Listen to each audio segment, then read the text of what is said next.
I was at a point where I could not breathe, and I said, "This must be a common cold." So I went to my physician, and after he sent me to the emergency room, and they gave the diagnosis I had the anthrax bacteria inside of me, everything started moving fast. My head was swirling. I could not believe that it was me. And the bottom line on everything I read was no one survived from the anthrax bacteria. I could not believe it. And yet it was true. And I prayed.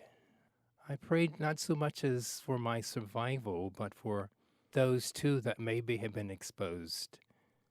But it was a traumatic time for me. I remember you telling me a story that you said it was so surreal. You were in your hospital room and you weren't really feeling that badly physically. And they mentioned that you were in the hospital dying. The television screen was showing a news report from Washington, D.C., that someone, a male, had been admitted from the Brentwood post office to the Innova Fairfax Hospital emergency. And they don't expect that person to live. And I'm looking at the television, I'm saying, surely there must be someone else. They can't be talking about me.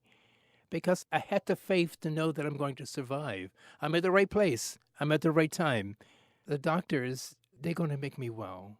And you were in the hospital for more than 3 weeks. 28 days, yes. When you left the hospital, did you feel like, okay, I'm out of the woods now, or was there still some concerns? There weren't really any physical concerns because I'd set up a regimen where I would walk every day and pray every day that now that I'm out of the hospital and I'm back in my hometown, that everything is going to be all right. But the hardest thing for me was looking at my coworkers who thought they could be contracted with the bacteria.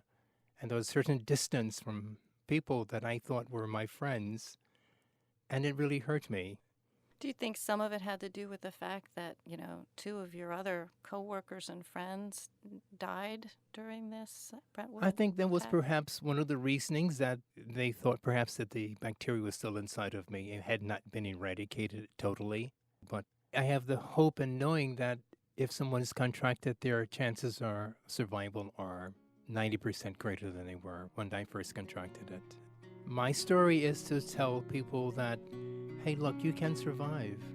It isn't the death knell that it was.